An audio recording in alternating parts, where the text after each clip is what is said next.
And I know you want to send a message to Andy Maverick and to Samantha Ratnam from the Greens. I mean, let's face facts. The Greens are just a branch of the Labor Party anyway. So what do you expect? What do you expect from them? But you want to send them a message, and that message is: we have all had a gutful. We have all had a gutful. Enough is enough. We are not going to take it anymore, and it is not on what they are trying to pull on us right now. Next week is a pivotal day, a pivotal time for Victoria, for Victorians and for our future. Let us stand up as one. Let us stand up together. Let us send the message to every member of Parliament in this building behind us. We must kill this bill. And here we go, bringing him in. That was Bernie Sanders himself. And I'll just get rid of this. Here he is. We had a few technical difficulties at Bernie Sanders just to raise our anxiety levels through the roof. But he's managed to get through, and here's the Maverick himself. Michael, try Bernie Finn. Sanders. Bernie Finn. I'm not quite that old. I'm not quite that old, but You may not be that ideologically aligned either with Bernie. No, Sanders. I reckon there's a fair chance of that. Forgive me. Folks, we have had a fun 45 minutes in the lead up to tonight. God, strike me pink. Lord. They said that you're a maverick. They've always said it's great to have you on the show because, Michael and I like to have mavericks on the show. I think we're pretty much cast as mavericks in the arts community. But when they said you're a maverick, we didn't realise it meant that you actually technically illiterate as well. Well, I got us to this point, so I'm not totally illiterate.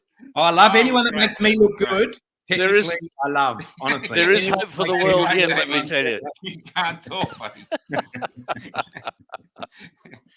Hey, Bernie, I can't help but notice you got a Tigers jersey in the background there, mate. Yes, I do. I'm a fanatical Richmond supporter. Have been for all my life, and I waited for that 37 years for our premiership, and I was 19 the last time in 1980 when we won the flag, and I had my daughter with me at that grand final, and she was 19. So if that's not intergenerational, I don't know what is. Wow, but it was an extraordinary day. It's one of the greatest days of my life. Maybe your grandchild will be 19 the next time they win one from here on in. No. We're looking with some enthusiasm and optimism toward next year. Oh, I don't know. I think the time has passed, but they were very convincing for a while. I just wonder why you haven't got a Western Bulldogs jersey. Well, I've been a Tiger man all my life, so my view is you can change your religion, you can change your life partner, you can change your political party, but once you change your footy team, that's it. And I couldn't do that. I couldn't possibly do that. As a Catholic, you wouldn't want to change your life partner, surely, would you, Bernie? Well, no, but people do. People do. That's the way it operates. And, people can do all of those things, as I say, but once you change your footy team, that's the end of you. That's it. There's no integrity. Yeah, that's all over Red Rover. Bernie, how do you come to be a member of the Liberal Party? Because you started out in the Democratic Labor Party, like a lot of good Catholics did, and that would have been back I joined the DLP when I was 13. They bent the rules for me. Yep, and I spent my teenage years because following a group of men and women who sacrificed a great deal for their beliefs was a very idealistic thing to do, and I was a very idealistic teenager. In fact, I'm a very idealistic adult, to tell you the truth. And I was most impressed with what I saw and what I heard and who I met. I don't know if you've ever heard of a bloke called Stan Keon, who was the member for Yarra, a Labor member for Yarra. He was often touted as a future Prime Minister, but he went with the DLP in the split, and he lost his seat to Jim Cairns at the following election. Well, I met Stan in the DLP way back then, and I learned to drink beer at his kitchen table. And I got to tell you, he was a bloody good teacher. He was exceptional, and the romance of it all was something that still, I suppose, lives with me. That there can be idealism in politics, that you can actually believe in something and fight for it all your life, and hopefully win. Well, it's interesting that you can keep the fight up and keep the idealism. I mean, basically, when you're a teenager, politics is not one of the cool things that people think of doing. No, they don't. But I did. It was in my blood from a very early age, and I have to say, not from the fact that my parents were involved in any way, because they weren't. I didn't even know who they voted for until much later. In fact, my grandfather, who was a Labor man, because my family split in '55, like many families did. One side, as I found out much later, one side went with the DLP, one side went with the Labor Party, with the ALP. I'll never forget, after Whitlam won in '72, which was my pivotal moment, my genesis, I suppose. My grandfather walked into the kitchen, as he often did on the Monday morning, and said, "Well, you Liberal bastards got your asses kicked on the weekend, didn't you?" And he had been waiting for that for a very, very long time. So I could relate to that. Being a Richmond man with that 37 years that we were waiting, I think it was the Labor Party had been waiting for 23 or something. So I suppose he was entitled to gloat just a tad on that one. A lot of people won't know what you mean when you refer to the split, Bernie. So in your words, could you explain to those people in our audience that don't know what the split actually refers to? Without going into too much. Without going into too much detail, there was a stoush over communist influence in the Labor Party back in right through from probably the late 40s, right through the early 50s and into the mid 50s, and it got so bad in the mid 50s. There was a large group of members of the Labor Party. Basically the party just split in two. And in fact, the new Labor Party, the DLP, the Democratic Labor Party, that actually went to the Supreme Court of Victoria, and the Victoria Supreme Court declared the DLP the real Labor Party, and they are still to this day the real Labor Party. So it was Catholics, really, wasn't it? It was Catholics. Well, there was certainly a lot of Catholics involved, but there were a lot of people that were just concerned about the communist influence, not just in the Labor Party, but in Australia at that time. And as it turns out now, I think we're seeing it again. Well, I thought there was a good segue there, but it sort of banished the Labor from being on the benches of opposition, didn't it, for a long time? Sort of like before we got to premierships. Well, it kept, the DLP kept Henry Bolte as premier for as long, made him the longest serving premier in Victoria.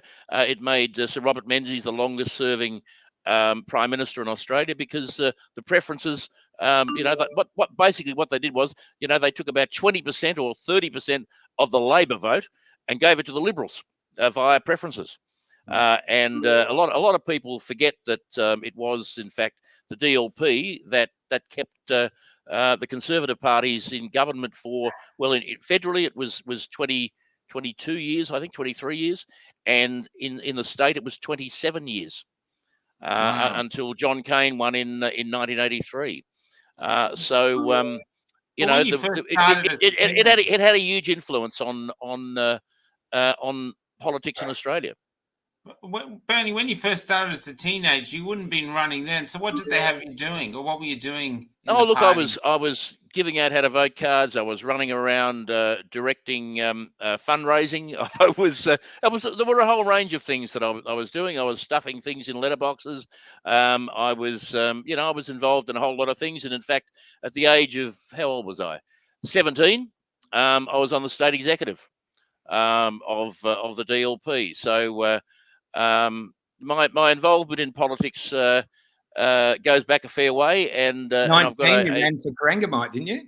I did, and I got a very good vote too, I might tell you, because I came from Colac originally, which was in those days the middle of Corangamite, and I did get a very good vote. In fact, I'll never forget my grandfather, who was a councillor and a former president of the Shire of Colac for many years, looked at one of the booths and said, "The boy's done well. He did better than I did."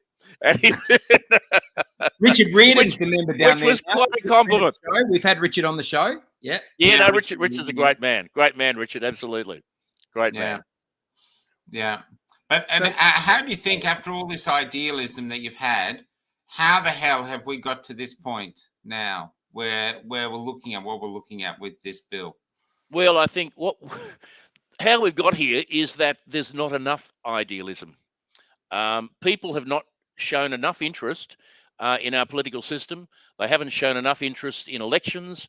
I mean, I've been saying for the last 2-3 years, habitually, to the point of nausea, that elections have consequences. And if you stand back and you don't take any interest and you allow people to take it away from you, you're going to get what we have now. And that's what's happening. And we've got a premier of this state now, who is just totally out of control. On the weekend we had 450, maybe 500,000 people march through peacefully through the streets of Melbourne. He's described them as ugly thugs and extremists. And that's just one of the smaller things that he's done lately. He's putting forward legislation which is basically going to take away our freedom on so many fronts. Bernie, it's true that Daniel Andrews is no friend of those people that are at the rallies, but your own leader, Matthew Guy, has advised the Liberal parliamentarians, hasn't he, not to spend any time mixing with the radicals out the front, as he might call them. Now, look, I've heard that, but I have had no direction of that nature at all. And in fact, I was out there every day, just whether I be going to lunch or going back to my lodgings, and I'd have a chat to people, and they'd come up and say g'day, and we talk about a whole range of things. So I think you're giving Matthew a rough deal there. I think he as I say, if he said that, I certainly didn't receive that message, and I reckon if he was going to give that message, he would have given it to me. I've got that feeling. Do you reckon he would have listened, Bernie? That's the thing. Well, that's another thing altogether. But he certainly would have directed it toward me if indeed there had been that message. Do you ever look at any envy of the Labor Party like that? Because the Labor Party holds its unity. I mean, that's the hallmark. No, I don't. I don't look at that. I don't look at that with envy at all. Quite the opposite. I say, you poor swines, you're stuck over there. If you manage to have an independent thought to yourself, they'll kick you out. And over here, at least we, it's not easy sometimes, but if we cross the floor, we have a right to do that in certain circumstances. In the Labor Party, you do that, you're out the door. That's it. So I have no envy for the Labor Party and their situation at all. In fact, I feel quite sorry for them. Is that what happened? There are some good people. There are some good people in the Labor Party. And for whatever reason they're in the Labor Party, I'm buggered if I know. But some of them are very good people, and not very good people, good people, and they feel very strongly about certain things, but they're forced to go the other way. And I could never do that. That would make my life hell. Wouldn't be able to sleep at night. What are your thoughts on the Greens? Because everyone's astounded by the way the Greens are just, like Damien brought up last week in her speech, how habeas corpus, she's just tossed it away like it's a footnote. Nobody's ever accused the Greens of caring about the rule of law. Nobody's ever accused the Greens of caring about human rights. Nobody's ever accused the Greens of caring about the little people. The Greens are about control. That's what they're about. They're using the environment to control people, and now they're using this legislation, or hoping to use this legislation to control people. That's what they're about. I mean, what this is doing is exposing the Greens for what they are. They present themselves as one thing, and they are exactly the opposite.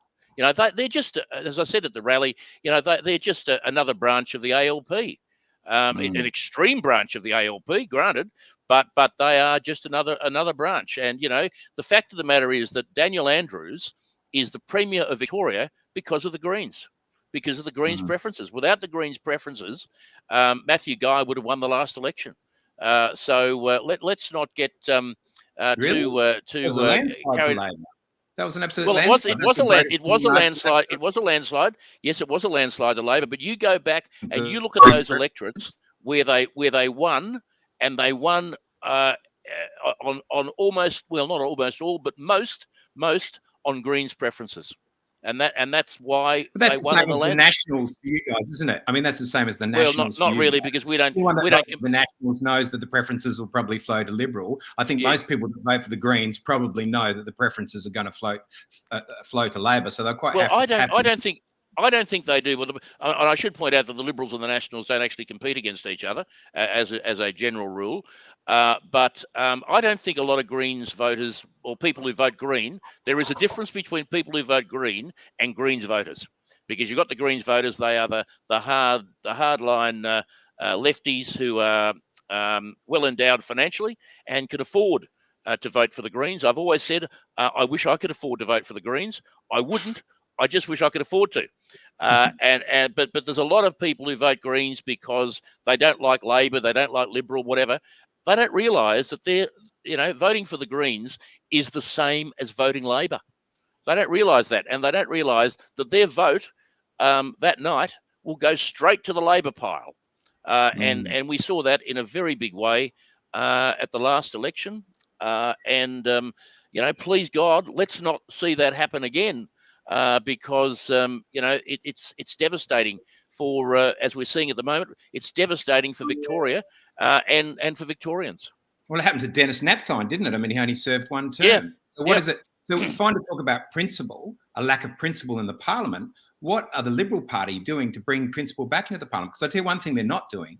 They're not fighting the cultural war, which means we're at the point we're at as a culture because the Liberal Party have abdicated responsibility for the cultural war. Well, I think there are some of us who are fighting the cultural war, and some of us are fighting it very hard. There are others that perhaps need to do a bit more heavy lifting in that regard.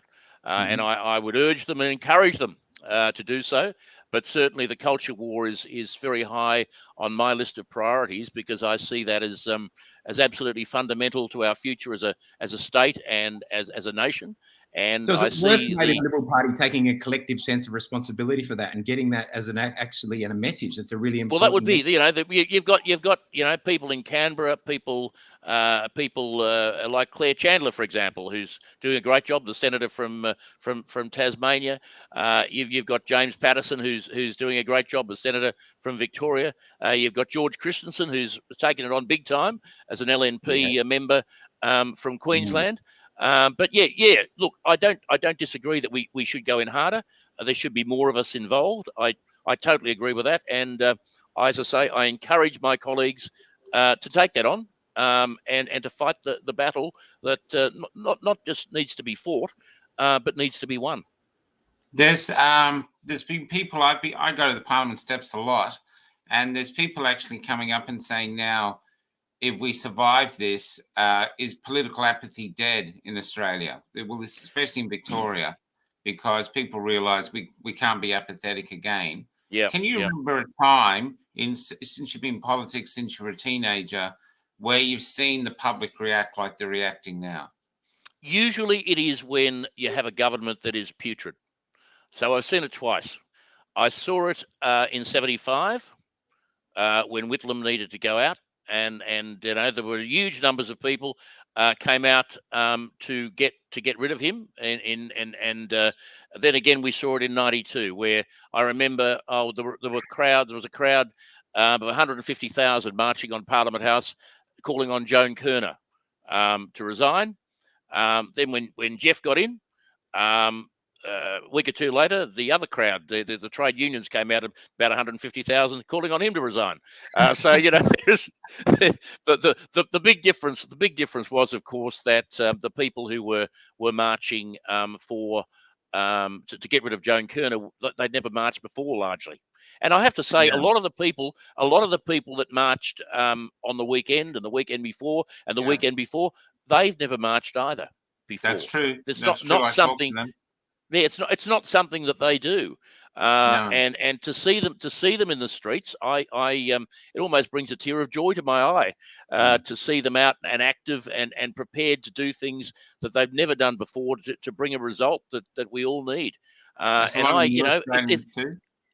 Sorry. a lot of new Australians too. Oh, that maybe feel that they don't absolutely. have a right to march, but You see here the they are. various ethnic flags in the crowd on the weekend, and that's very exciting too, because there have been some ethnic groups that have traditionally voted one way. And you get the feeling that might not be about to happen, or might be about to break the habit of a lifetime now, which would be a very good thing. But I think if there is one thing one thing worthwhile that is coming out of what we're going through at the moment, it is that people are realizing that this will happen again if we don't act to stop it. We've got to act to stop it now, but we have to act to stop it next time and the time after. We have to, as Ronald Reagan said, the price of, might have been Ronald Reagan, might have been somebody else. The price of freedom is eternal vigilance. Might have predated Reagan a bit, but he had quite a few words to say on freedom. But that's the fact of the matter. If we want to be free, if we want to protect our rights, if we want to protect our property, we want to protect our family, we just can't sit back and let somebody else do it. We've got to do it ourselves. And it's interesting you mentioned Reagan, because he was really willing to fight the cultural battle, wasn't he? He was absolutely. Really aware of the cultural battle, and he made it front and center. Yep. If there is somebody who influenced my political thinking more than anybody else, and my political actions more than anybody else, it's Ronald Reagan. And when he became Prime Minister, I was 19. Oh, sorry, when he became president, I was 19. Running for President. I just loved the way he did things, and I continue to call him the humor. Great humor, great strength, great leadership, and great vision, I might say. People accused him of not being able to think, but by God, they underestimated him enormously. And the Russians underestimated him, and the Eastern European governments underestimated him. And he was a truly great president, and he brought freedom to parts of the world that had not experienced it for generations. Eastern Europe, absolutely, and parts of South America, he tried to, and perhaps had some success in Cuba eventually. But the Iron Curtain came down because of Ronald Reagan. I grew up. You probably grew up with the prospect that we were going to be blown off the face of the earth at any second. The height of the Cold War. Yeah, absolutely. And hide under your wooden table to protect yourself from an animal. Yeah. I mean, this is right. Turn the bath over and get. We go to bed every night and thinking, is this my last night on this earth? Because we could be blown up. We could be blown off the face of the earth. Now, my you kids weren't that now. concerned about it, were you? I mean, I wasn't really thinking I was that concerned that this could be my last night. I was. At times, I was. Well, because the left had hyped up, as they love hyping up fear, as they've done with climate change, as they're doing with a whole range of things. They just love it, and they did it back then. They love scaring little kids. They scared me, but I'm delighted to say that they're not scaring my kids now. Well, they scare the media, or the media scare them as well, and then that's it's a fair bit of that. Yeah, there's a fair bit of that involved. And the Liberal Party shadow Labor all the way down these policy rabbit holes that you're talking about. Well, that's not necessarily so, but I'd like to see a bit more up there, a bit more out there, a bit more in their face on a whole variety of issues. There's no doubt about that. Well, at a national level, has Scott Morrison's just aligned himself with the target of zero emissions by 2030 or 2050? Yeah, that was interesting, wasn't it? And he won the last election on a totally different policy. So yeah, 3 years later, amazing mea culpa. Well, I remember the day of the last election. I was giving out how to vote cards at Gladstone Park, which is in my electorate in the West, and my former electorate of Tullamarine. And normally by about 10 to 8, you've got a queue about 20, 30 metres long, and they've all got Labor cards in their hand. On this occasion, the queue was about 100 metres long, and about 95% of them only took the Liberal card. And I thought, there's something going on here. And by 10 past 8, I was wondering if, in fact, we were going to win the election. I was wondering if we were going to win the seat of Cornwall because it was going so well. And I'll never forget the look on the. Call Morrison a conviction politician, then, could you? If he's had Well, such a big change in 3 well, years. look, I think the Prime Minister thinks a certain way. I mightn't think the same way as he does, but he's won a national election, and I'm hoping he'll win the next one. And what's he going to use to win that one? The prospect of Albo being PM, please. I mean, so at the 11th hour, is he going to introduce legislation similar to what Pauline Hanson's putting up now to ban all of these mandates? Is that what? Well, Morrison's I don't believe. My understanding is that is not possible. Now, even if it was possible, it would go to the High Court. It would stay in the High Court for about 2 years, and the only people that would get any benefit for it all would be those QCs, highly paid QCs, that would be arguing the case. Well, it might win an election to Scott Morrison as well. Might be of some benefit to him. It may, and that may be coming. I don't know. That may be coming. But my view on mandates is very clear, and that is, with very few exceptions, it's not on. It's not on. I mean, I think we need to protect the vulnerable. We need to protect the sick. We need to protect the old, and we need to protect their carers. But as far as everybody else goes, and I know. Well, that's what we're saying, Bernie. We're saying that they're not on, and that's what Pauline Hanson's legislation is trying to do. But you're saying it will be held up in the High Court, and it's not worth the paper it's written on. Well, no, I don't say it's not worth the paper it's written on, but I'm saying if we'd have to wait for a very long time if the federal government was to legislate on this. What we need is action in the state, because it's the state responsibility. It's the state calling the shots on this. And Daniel Andrews is the one putting people out of work. Daniel Andrews is the one who is mandating these. Well, they're not even laws; they're just rules. I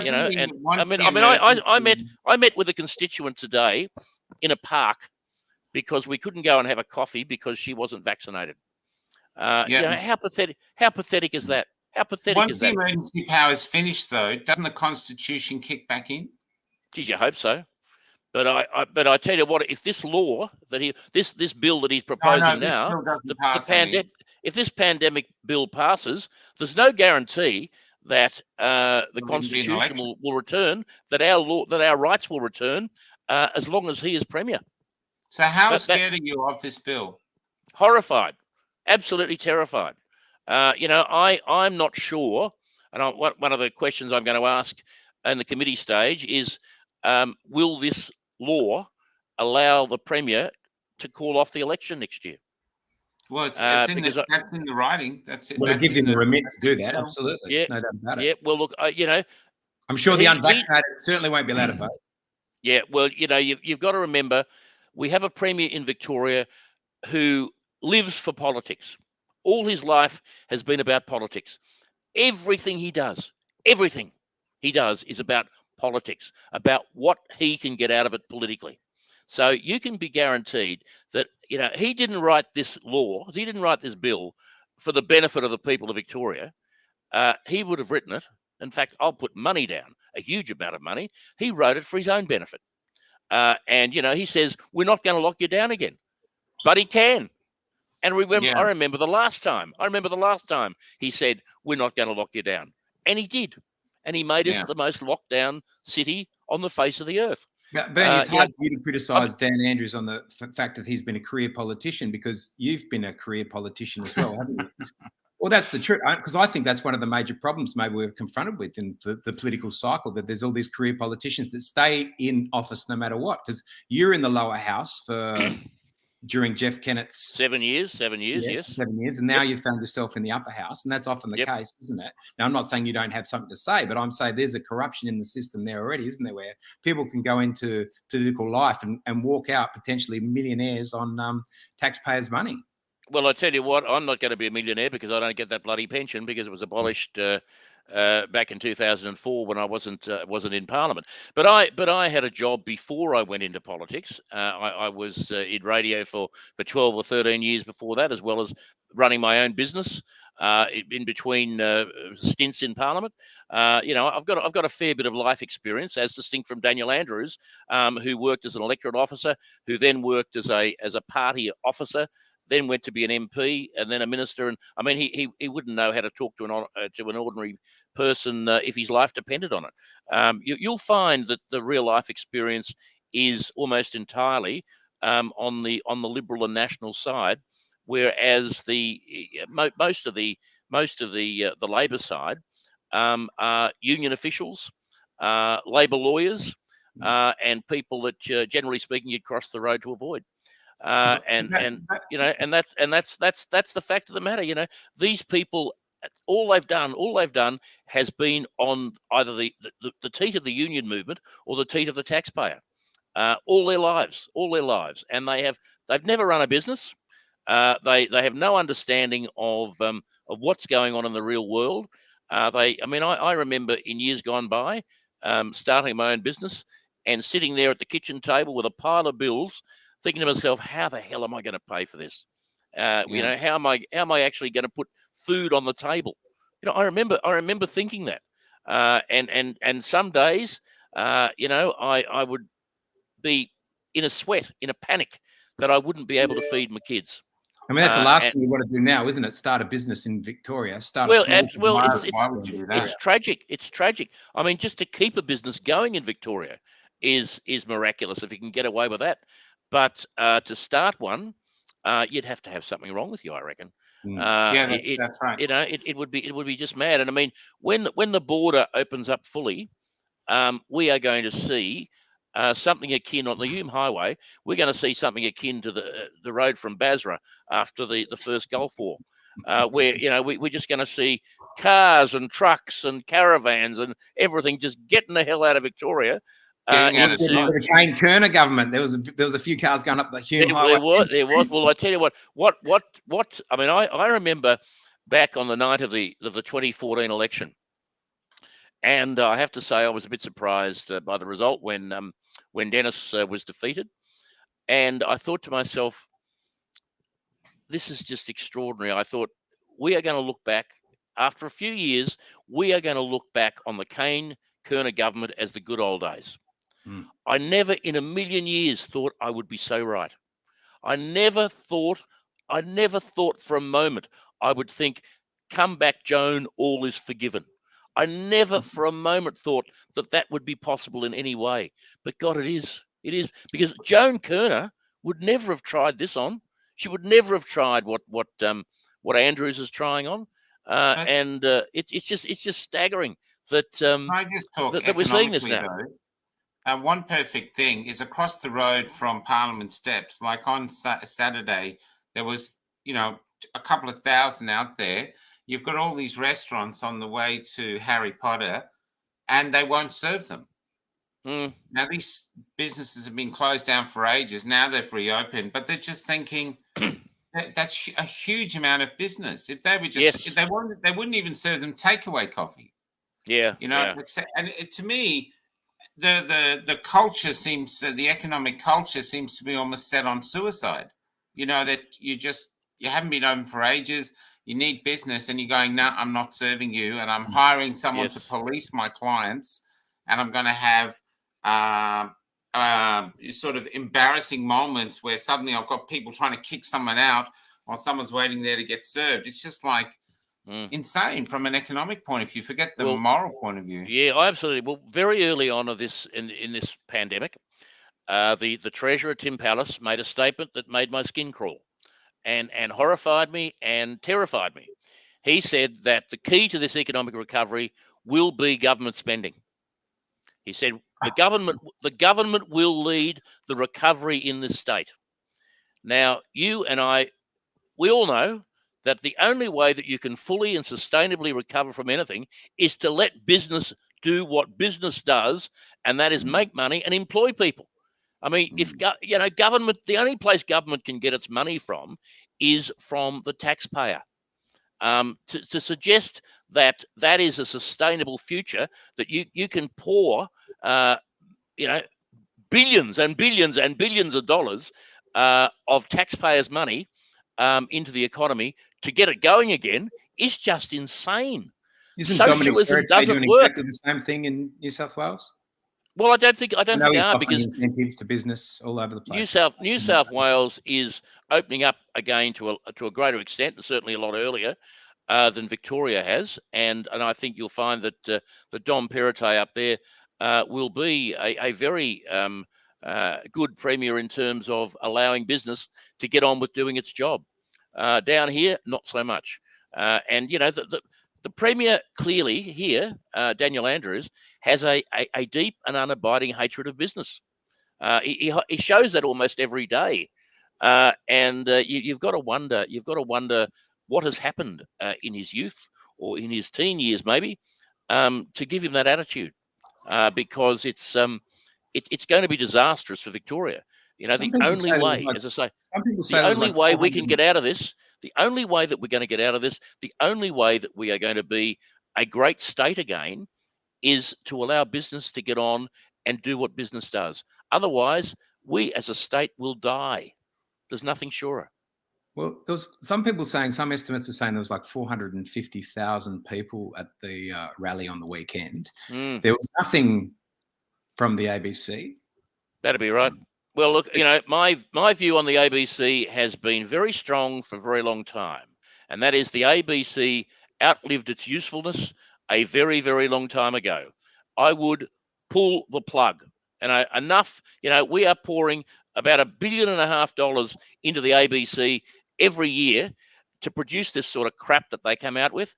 And quite frankly, I have had enough.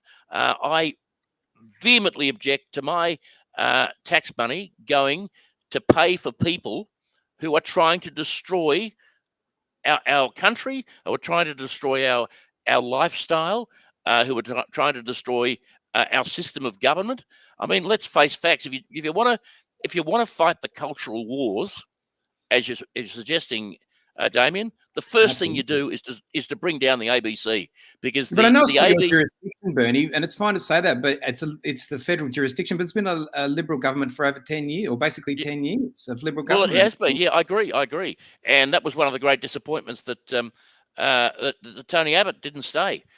Because, of course, he was taken over by somebody who was put there by the ABC, and is a great supporter of the ABC, as all leftists are, and Malcolm Turnbull is certainly one of those. I heard he was talking to Graham Richardson about trying to run for the Labor Party at one stage. Well, he did. Yeah, that's right. Yeah, and Richo said, "You got to be joking," and Richo was right, and he came to the Liberal Party, and we not just gave him a seat, we made him Prime Minister.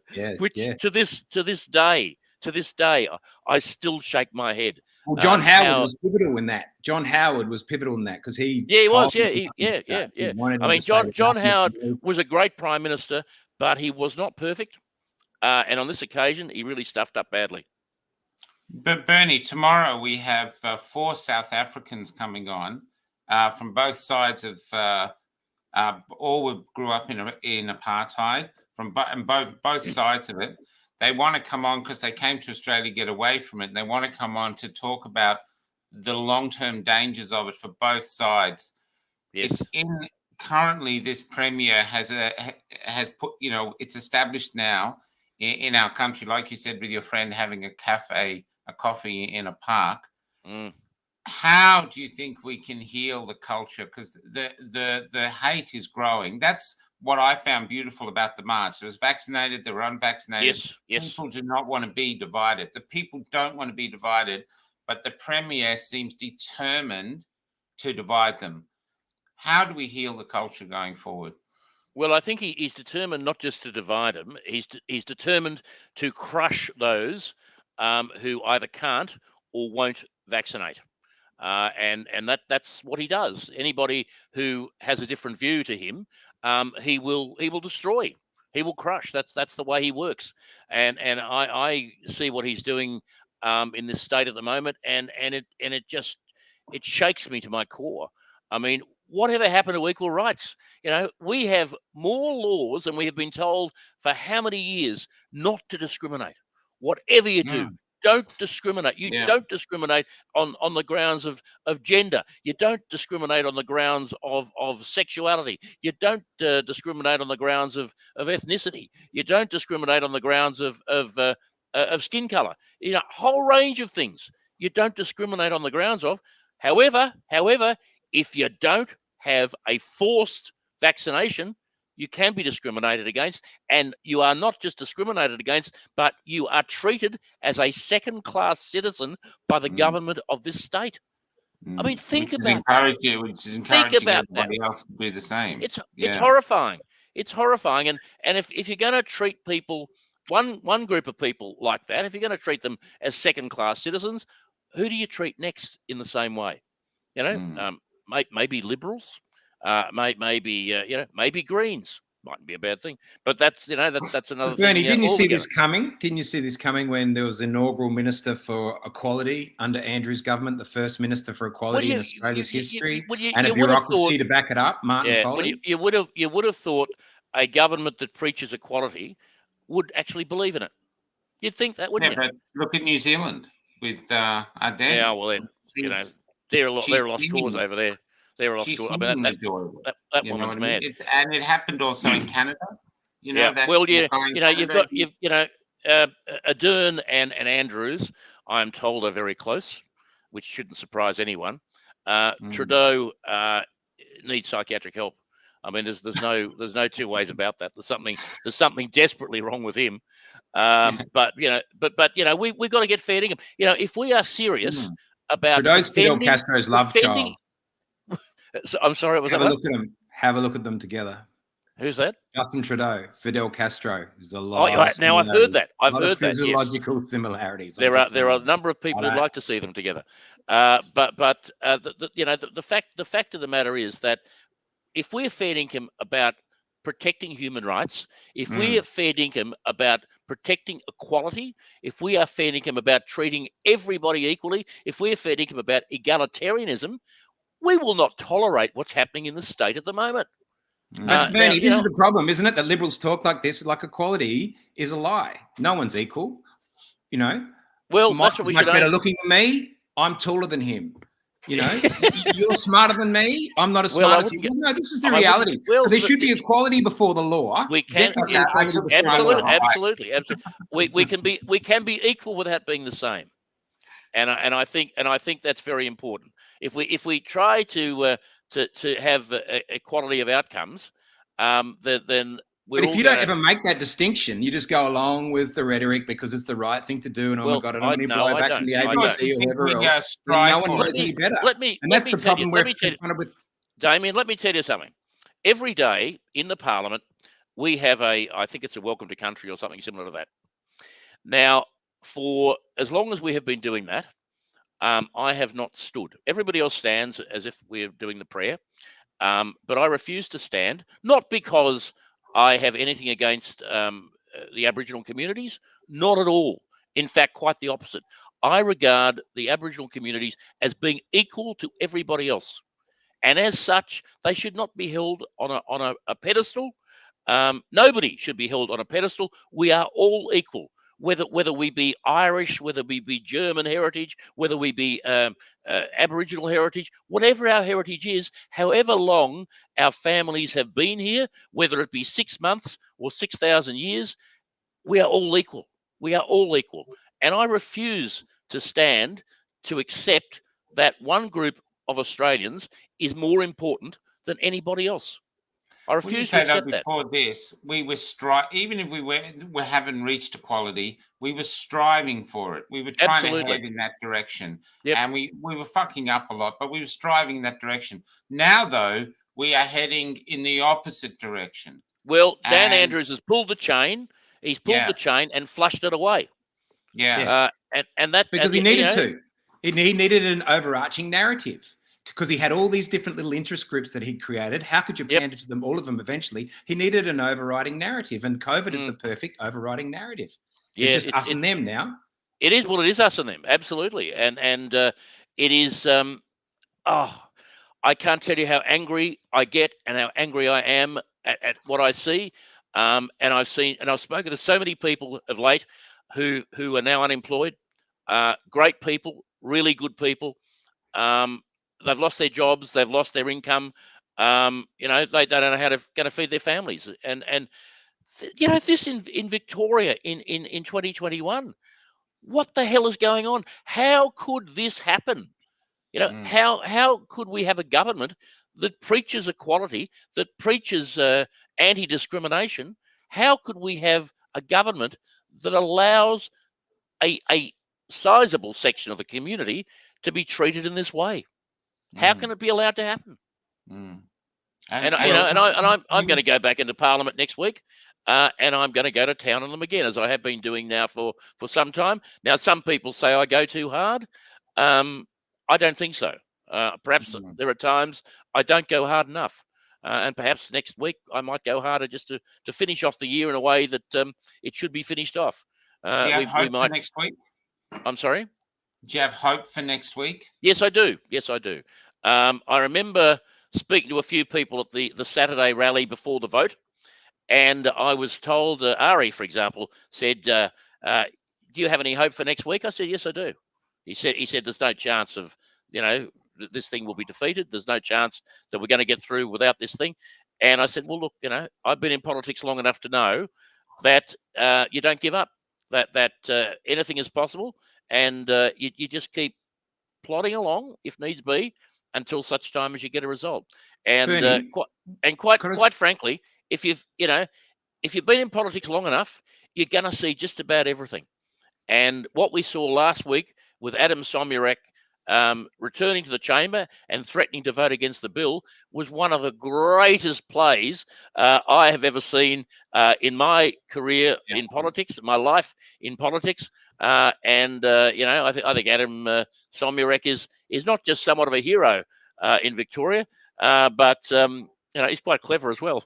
Well, he's redeemed himself anyway. He may have redeemed himself. We like to call him Somyurek the bill. Were you surprised that Daniel only put the bill up for an extension, that he didn't put it up for the vote? No, I wasn't, because he can't afford to lose this vote. If he loses this vote, his whole future is on the line as Premier. He has stacked everything on this. You know, talk about going down to the casino and putting the lot on red. He has done just that with this legislation. And if this legislation is defeated, his authority is just shot to bits.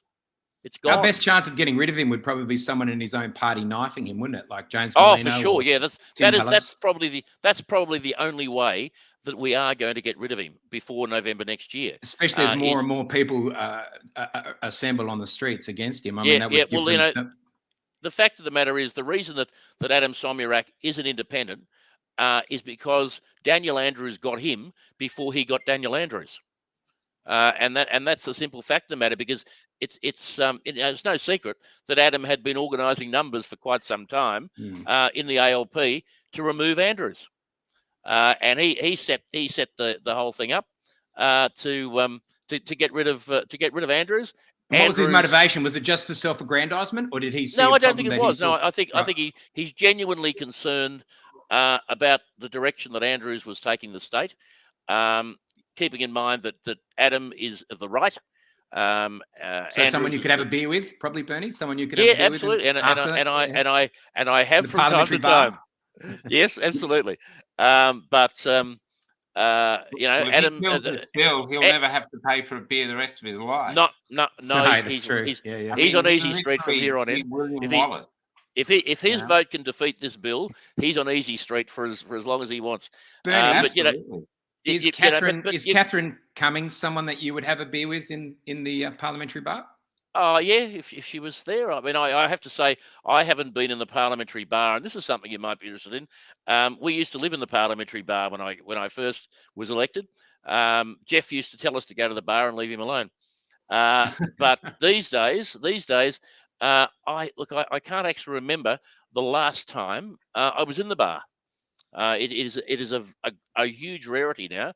You might age wearies us all, Bernie. Age wearies us all. Age wearies us all in that regard. Otherwise, we end up locked up. Back in those days, and we're talking nearly 30 years ago, the bar would be full every night. The bar would be full. These days, if you find one or two people in the bar, it's quite miraculous almost. Well, I particularly wanted to ask you. I wanted to ask you about Catherine Cummings in particular. Sorry, and I'll hand over, Michael. I really wanted to ask you about Catherine. I was trying to segue into it, but you segued nicely away from it. No, that's what I want to ask. Go ahead. But she's become something of a hero figure, or some sort of cult status to the dissidents standing outside of the Parliament, and also she addresses all of the rallies. Gets a pretty good reception from the people. They're pretty fond of her.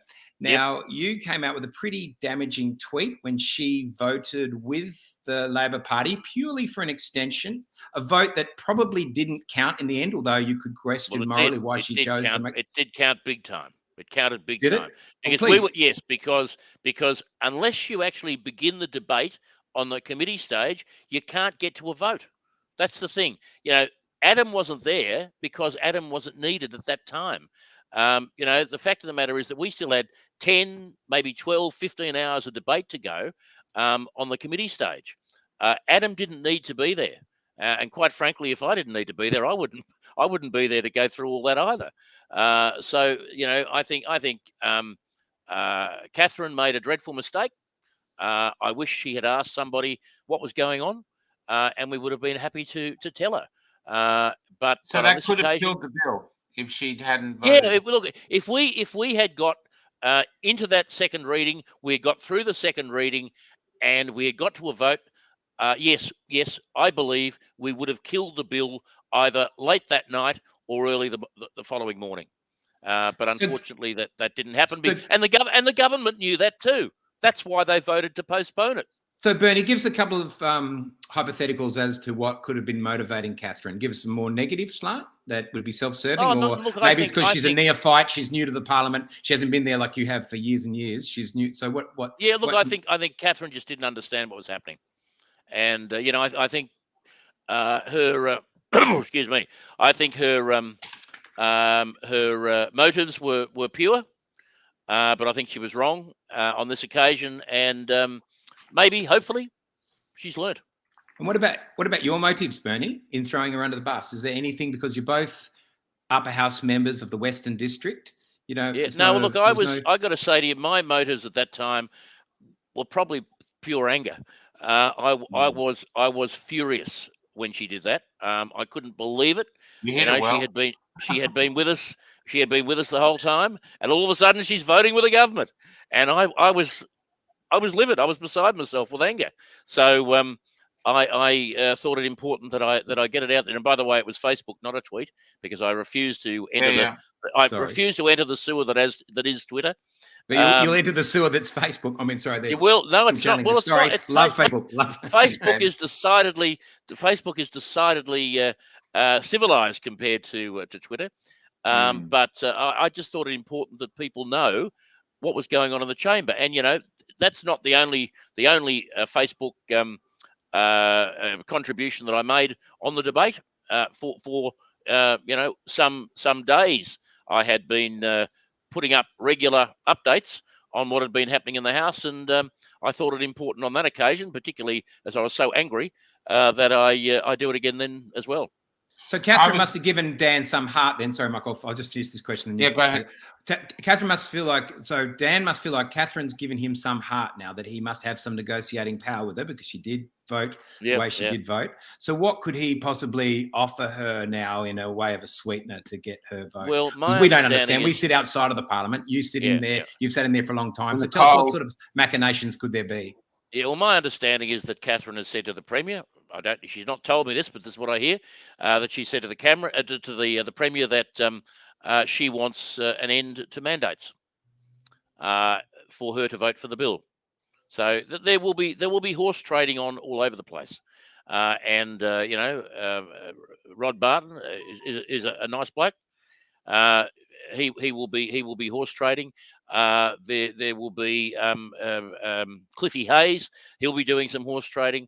There'll be already we've seen horse trading with the three amigos, the three stooges, call them what you will, of Medic, Patton, and Ratnam. They're not supporting this big through some sort of love for purity. They're getting something out of it. And interestingly enough, next week that we are also debating the decriminalisation of all sex work. and I'm sure that's just purely coincidental. That has nothing to do with the fact that Fiona Patten is supporting this bill. And it was interesting, in fact, on Friday, the reaction from the government when David Davis raised in question time what IBAC would think of any undue deals that were done on this bill, in terms of preferences, in terms of spots on the ticket, and the government got very, very angry, very, very quickly. I thought a little too much, and one crossbencher went positively white. So I leave that there for you to contemplate. But certainly, there will be all sorts of deals being offered. There'll be all sorts of deals being asked for. Where it lands at this point in time is anybody's guess, but I can absolutely guarantee that we in the Liberal and the National parties will be voting against this bill. Absolutely, 100% guaranteed. Are you surprised by most of the Labor Party are behind it, considering there's imprisonment basically without a trial, which is that's Chinese, North Korea stuff. Yeah, absolutely. Absolutely. And we've seen a premier who says he likes to crush those who are against him. Yep. So it's and he does generally. Yeah, and it's foreseeable that he could come out, put the law in place because someone in Botswana sneezed, put the law in place, and then basically grab 100 of the instigators of these marches and spirit them away to a camp overnight. I mean, he's got the Bearcats. He's got the militarized police. I mean, we're really looking at totalitarianism here. We are. That's what we are. That is absolutely right. Victoria. That's what he's aiming for. That's what he wants, and that's what he will use if he gets the opportunity. And I'm in a situation where is he going to send the boys in blue to knock on my door at 3 a.m. and spirit me away? Whoever he takes a dislike to is all of a sudden in a lot of trouble. You don't think your membership of the parliament would save you that ignominy? Not necessarily, no. I mean, there are a number of MPs overseas that have been arrested, number of MPs that have disappeared, number of MPs that have been killed for their political stance against tyrants. What do you think of Daniel Andrews' relationship with China? Because I mean, he's a leader of a state, and he has obviously has a strong relationship with an international leader, Xi Jinping. He does. It's very unusual. I've never seen that before in Australian politics. So, well, up until the start of this pandemic, he spent more time in China than he did in rural Victoria, and that's something that is, I think, instructive in its own way. And there's no doubt he's heavily under the influence of the Chinese Communist Party. You can't argue with that. I mean, the Belt and Road deal, the whole attitude that he has he's heavily influenced by the Chinese Communist Party, and I reckon he'd go over there and they'd say, "Oh, this is how you do it," and he'd come here and he'd come back here and he'd do it. It's difficult. It's a difficult position, though, isn't it, for Australia as a middle power? Like we lived under the umbrella of the British Empire for such a long time. We drew a lot of our moral support and culture from that empire, for good or bad. It was just the truth. Yes. And then that got taken over by the US at the end of the Second World War. Now we've lived off that for 50 or 60 years. Now that seems to be coming to an end. That's certainly seriously being questioned as a power in the world. And suddenly there's this new entity that we probably helped create by giving away all of our trade, etc., to China. And now there's this powerhouse in our region, in the Pacific. Yep. China. Well, I tell you what, it's so how do we deal with it? And is that now where we draw our strength from because we trade so much with it? Yeah. Well, it certainly doesn't give us any confidence for the future when you look at Joe Biden. That's for sure. And I think that is something that is of huge concern when you've got a president of the United States who can barely remember his own name from 1 minute to the next, when you've got a vice president who's regarded as somewhat of a charlatan and is even less popular than the president, which you wouldn't have thought that was possible. Mandates now as well. I see the Republicans are coming out trying to block it. And I mean, it's a real worry. It's a real worry. And it's no secret that the Chinese have long eyed Australia as something that they would love to take. And if they can do it without a war, I'm sure they would. This is a fourth generation war, isn't it, Bernie, that we're fighting? Well, it's been going on for a very long time. Yeah, it's been going on probably since before I was a kid. Probably since the split in the Labor Party in 1955. Probably before then. And that's something that I worry about for my kids. My eldest is 23, and I worry about for them, and what's going to happen to them and their freedoms, and how they're going to be treated in years to come, and whether they are going to enjoy the same level of freedom. Because whilst we had rockets aimed at us when I was a kid, we never had too many other worries.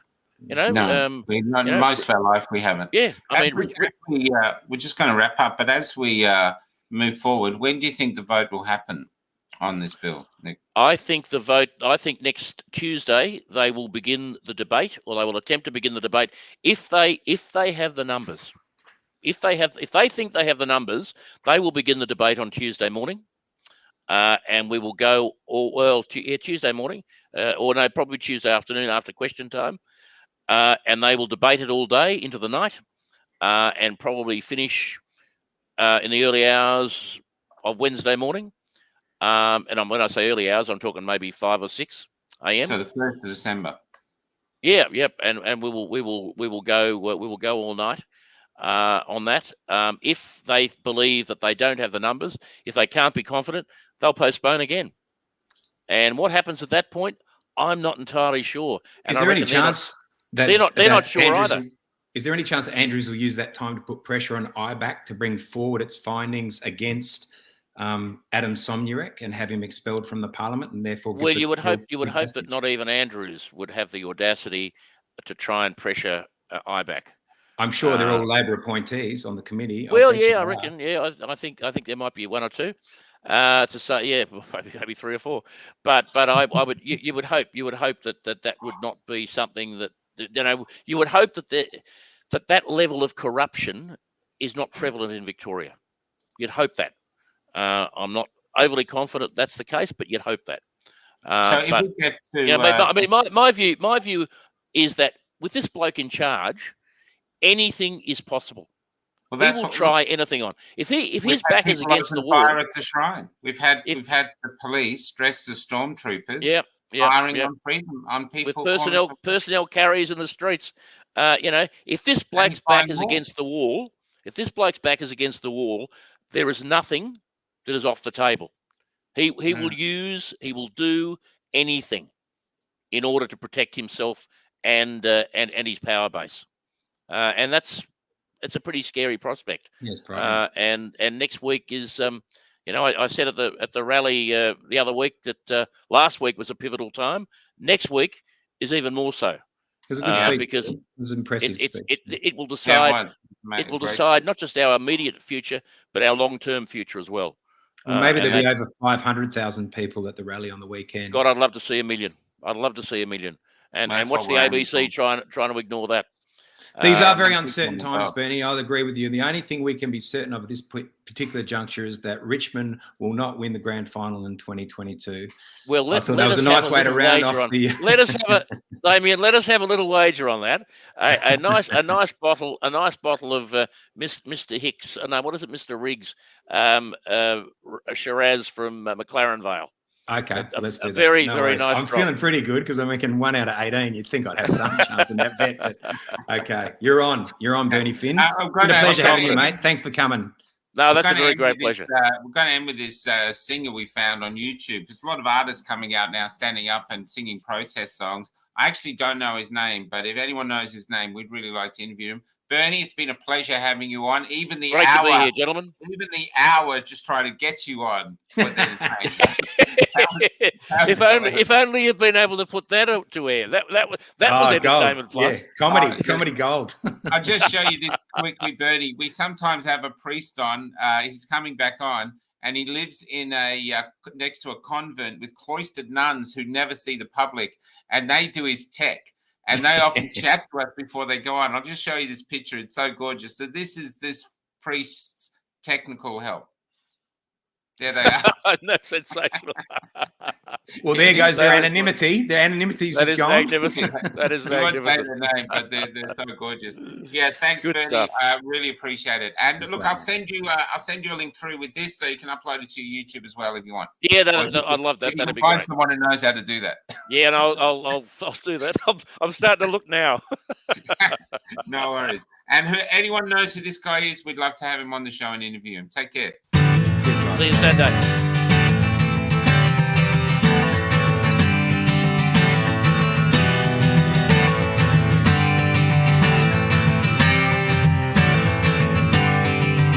They showed up at her house after they found her post online. Handcuffed her in front of her kids for what amounts to a thought crime.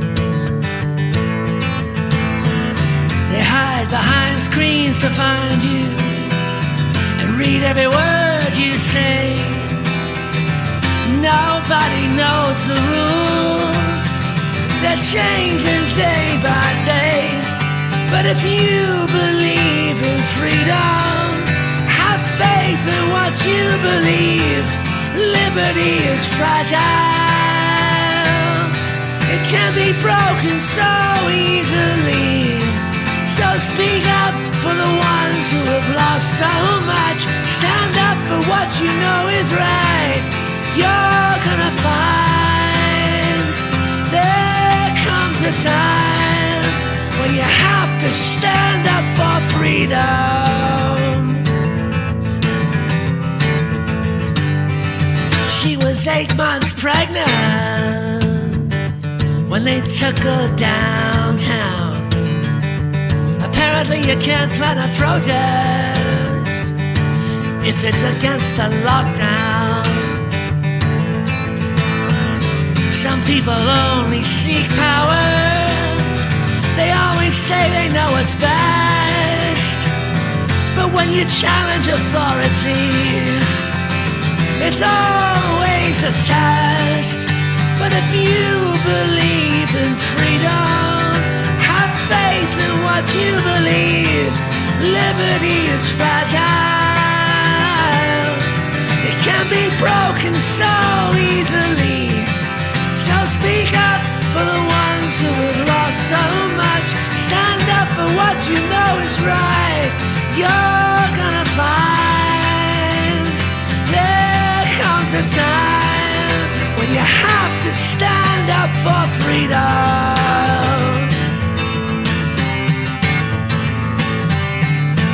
Stand up for freedom.